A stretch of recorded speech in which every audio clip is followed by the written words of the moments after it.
Salut, bine v-am regăsit la un nou episod. Deci, da, de data asta microfonul e în regulă. Am zis de 1000 de ori același lucru, dar în fine. Din greu am reușit să-l fac, dar aparent am reușit să-l fac. Și, după cum știți, o să strâng tot ce am aici. O să deschidem 6 de 5 startup-uri care sunt gratis pe shop. Și m-am gândit să pușesc foarte mult cu Rosa, fiindcă am foarte puține trofee pe ea și chiar trebuie să fac trofee, fiindcă aș vrea să i-am pe toți maxați. Bine, ajungem greu în punctul ăla, dar ajungem. Să ne jucăm un wipeout. Și da, să vedem cum evoluează situația. Sper să nu se audă foarte tare muzica, gen la Brawl, dar nu cred. Și în caz că se aude, sper că m-au zis pe mine, sau dacă nu, vedeți. Deci, cumva, într-un fel tot e bine.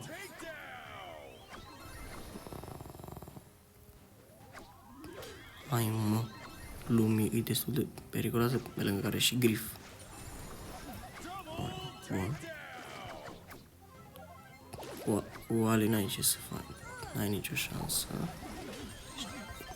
Da, bine, mă, dar du-te, naiba.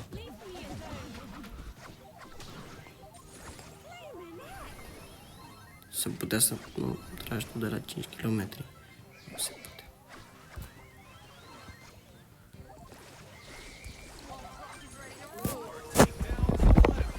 Hai, bun. Ali omoară pe toți. Nu cred că pe Brawl, dar gen... Îți curios câte kill-uri a făcut. Da, nu, bun. Ok. Într-un episod îmi zice mai mult. O să luăm totul de la Trophy Road. În fine, Trophy Road, așa zicea. Dar, cred că se zice tot așa. Și tot de la Brawl Pass. Doar să adunăm mai mult Stardrop-uri. Să le deschidem și la 4-6, gen la Brawl Pass la 4-6, o să pot să-l iau pe Crow. Și dacă îmi dă de asta mitică, sper să pot să-l iau pe Ali.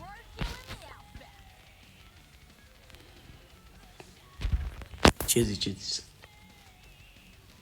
Să fac schimbarea asta sau să nu fac? Scrieți-mi în comentarii dacă vreți să, în loc să strângem credite pe Crow, să strângem pe Ali. Nu știu, sincer. L-aș lua pe Crow fiindcă e legendară. Dar nu știu, scrieți-mi în comentarii ce ați vrea să luăm. Pe Crow, să rămână pe Crow sau să îl punem pe Ali. Ok. Da, nu o să vrem nici Leon.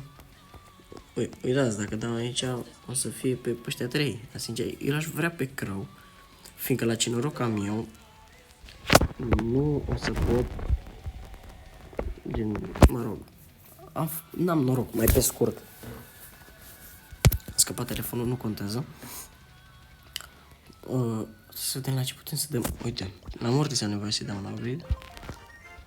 Bun. Mai am? Nu. Ok, mai dăm niște meciuri cu Rosa și să adunăm și la Brawl Pass, să facem și la Trofeo și o să facem un opening într-un video în care o să jucăm câteva meciuri și după aia deschidem tot. O să fie interesant. Ghiciți de ce n-am putut eu să filmez, nici cu microfon și nici de-abia postez, fiindcă cel mai basic motiv, fiindcă am avut spațiu de stocare plin. Da, l-am avut plin și n-am putut să filmez, să bla bla bla. Am mai Edgar mă omoară, dar nu prea. Ce puțin așa ar trebui.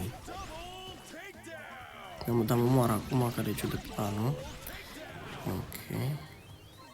Ce vorbește? Avem pe Ali. Game over.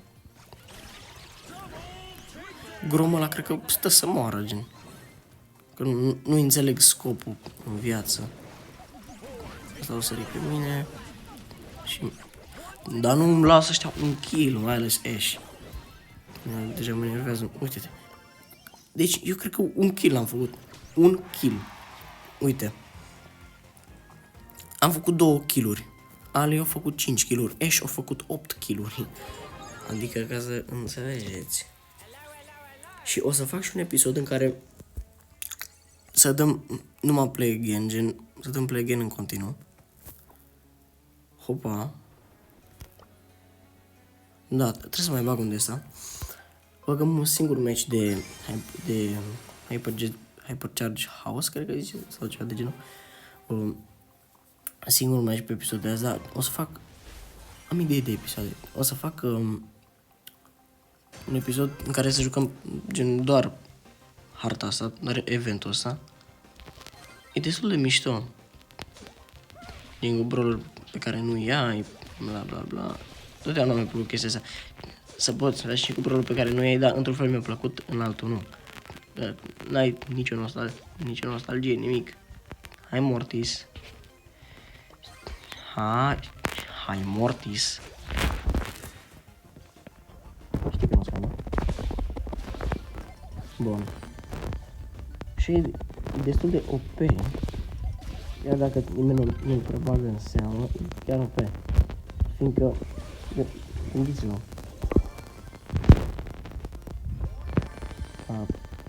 Îl păstrăm.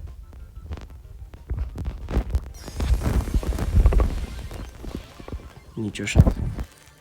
Absolut, efectiv nicio șansă. Nicio șansă. Îmi pare, I'm foarte sorry, dar n-am ce să fac. Dacă mă mor, te bat. Poți să-mi explice cineva exact cum m-a omorât acolo, gen... Se poate? Da. Și o să deschidem un Star Drop Hypercharge. Te rog un skin. Ok. Bun. Și trofee? Nu? Sau aici nu erau cu trofee? Mă rog, lasă așa. Ne băgăm. Tot la un wipeout, hai.